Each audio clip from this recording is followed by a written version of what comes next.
Hello everyone, welcome to Cloud World. On today's video, we are going to be working again with the Azure Container Apps, and we are going to be discovering a topic, which is the revisions. So in order to cover this, we are going to be speaking what are the revisions, why should be using them. We are going to speak about a couple of use cases where this is pretty harmful, and of course, as always, we are going to be moving to a hands-on. In order to move to this video, remember to take a look into the first video where we created the first Azure Container App and we deploy a sample application. With that in hand, you will be able to start working with revisions. So with that in mind, let's get started. So when you work with Azure containers and we speak about revisions, this is actually something pretty simple to take into consideration. Every time that you deploy a new version into the Azure Container App from your application, a revision is created. So just think about a revision as a version that is created every time a deployment happens. So let's take an example. The first time that you create an Azure Container App and you deploy your application for the first time, this creates the revision number 1. After that, you make a couple of adjustments to your product, you make a couple of changes, and you want to deploy those. You can deploy those, of course, using the Azure CLI as always. You can also, of course, using Azure pipelines and DevOps tools. And also you can use the GitHub flow, which we are going to be covering on the next video. So whatever tools that you choose when you want to deploy a new version of the Azure Container App, you can specify which changes you would like to do. So for example, you can change the ports that are actually exposed. You can disable or enable the internet egress, or in the most common case where you want to update your application with the new changes, you do deploy a new version of your container image that is usually stored in the Azure Container Registry, or maybe an open container registry like Docker as an example. So you deploy that application and you get a new revision, and so on. One of the greatest things is that Azure Container Apps will allow you to keep those revisions as historic, so you can do amazing things between those revisions. So these having revisions actually allow you to not only to have versions of the different versions of your application throughout the system, but also you can choose strategies in order to deploy your applications. One of the most common scenarios is when you have a green-blue deployment, and in this strategy it's actually pretty common that you have a version that is existing. In this case it will be revision number 1, and you want to include revision number 2 as part of your ecosystem. That doesn't mean that you have to take down revision number 1, but instead you can keep revision number 1 and number 2 working together, but you can send 80% of the traffic, as you can see on the left, and 20% of the traffic to the application to the revision number 2. That way, in case that something is not working as expected in revision number 2, you can then change the traffic once again in order to keep working with revision number 1. Quite the contrary, if everything is working perfectly, eventually you can increase the amount of traffic that version number 2 is actually taking and reduce the one that revision number 1 is actually taking. So this allows you to keep 2 versions live, and you can test your application more safely. Because like I said, in case something is not working as expected, you would like to have the option to roll back your application. And eventually, revision number 2 or the new revision is going to take care of most of the traffic. In this case, in the lab, we see that we already have 90% of the traffic, and revision number 1 only 10%. Until eventually, the revision number 2 or the latest revision takes the whole traffic. This is the kind of thing that revisions allow you to make. It is not only about saving like a historic version of the deployment of your application, but also you can have strategies like a green-blue deployment in order to change your application code and make it more safer in a DevOps strategy. Also, one of the most important things is that when you keep an historic of revisions, you can easily go back between versions. So for example, let's say you are in revision number 3. You can easily go back to revision number 2 in case something happened, and you can go back to revision number 1. Or let's suppose that you are working in a development or a staging environment and you would like to test something in a particular revision. You can easily roll back into that revision and get ready your environment for that revision. It's pretty simple.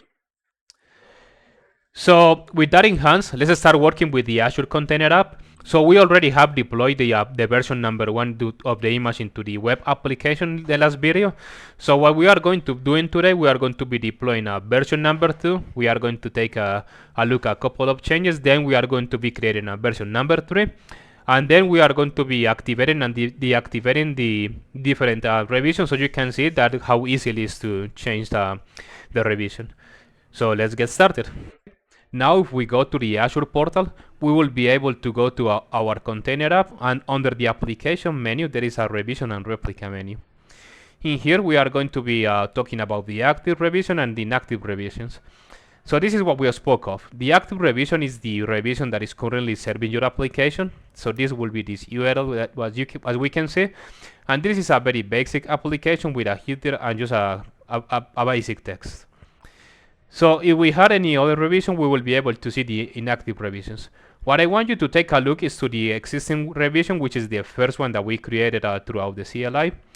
And the reason that I want you to take a look into this one is because we are going to be deploying the V2, and then this revision is going to pass to be an inactive revision. And when we deploy the version V3, V2 is going to be part of the inactive revisions too, and V3 is going to be serving traffic to the users.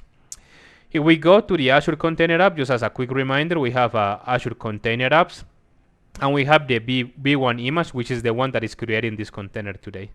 So before starting, let's make a couple of quick changes to the code. I'll deploy version number 2 into the ACR, so we can deploy a new version into the container apps. So now let's make a couple of quick changes. So as you can see, we changed the header of H1 into a V2, and we are also added extra text in here just to make a very quick change and make a difference between the two versions. So now using the terminal, we are going to be building a new version of our image. So once more, we will be using the ACR build. We are going to be using the registry that we just showed. And we are going to be building the new image using exactly the same name, but the most important tag thing is that we are going to be using the tag v2. And as always, we just provide a Docker file and the context we would like to execute. So let's execute this command and we'll be right back in a moment. The image has been pushed into the ACR, we can take a look very quickly. So for that, we can use the ACR repository show tags. We just need to provide the name of the container registry and the repository that we would like to explore. So let's take a look.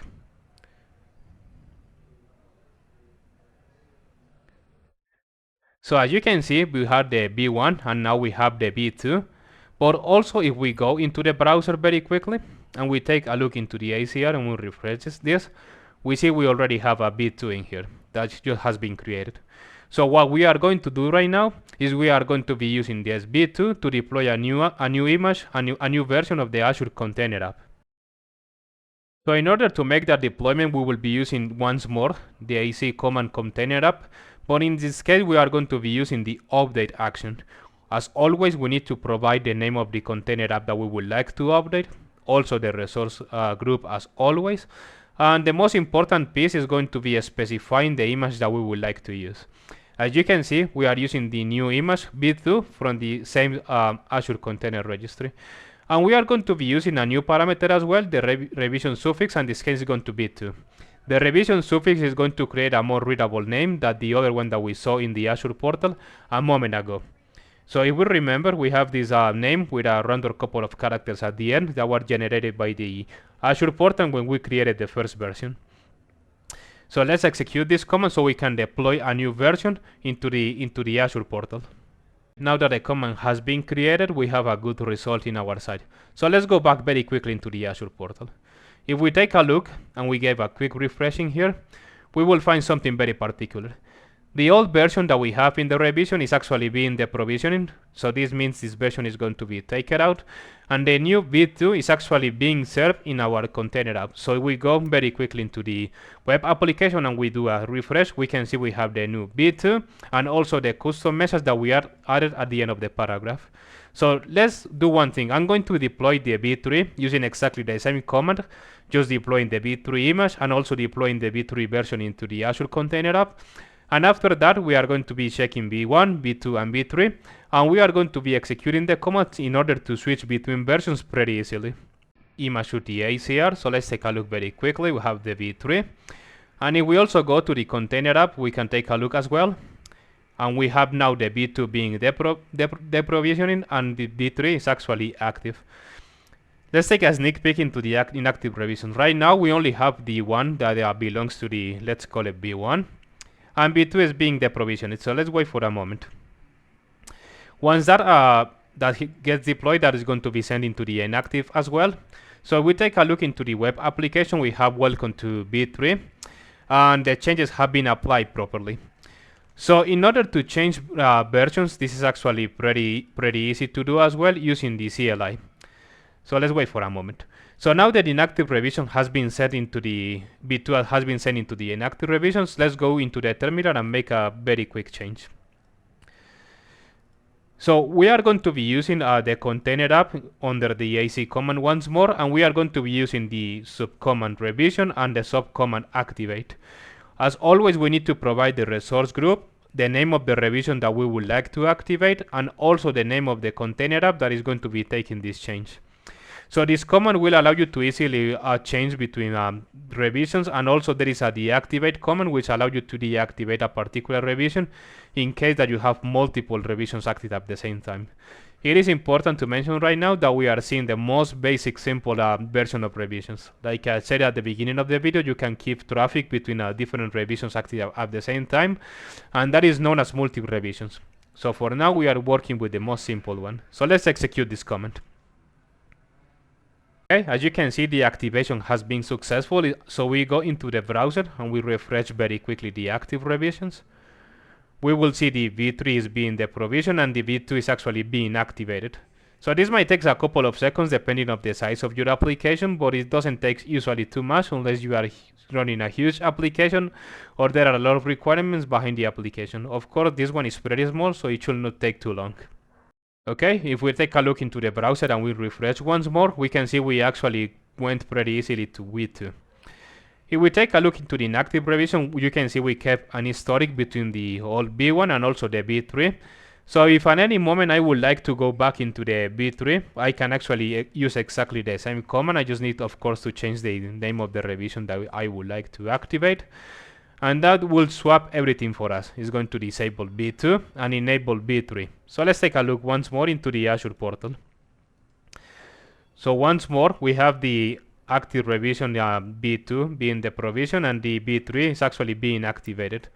So let's give it a second until the changes happen so we can see the web application after the changes. So now V3 is acting once more. So let's go back into the browser and you can see the new changes have been applied once more. Okay, so in today's video, we learn how to deploy a revision into the Azure Container App and how to easily change between those versions using different images. On the next video, I'm going to explain you how to do exactly the same thing, but instead of using the Azure CLI and make it, let's say, so manually from your local environment, we will be using GitHub Flow in order to deploy the new version of the application or a new revision every time that you make a change into the master branch. So join me on that video. So thank you for being in this one. See you in the next one.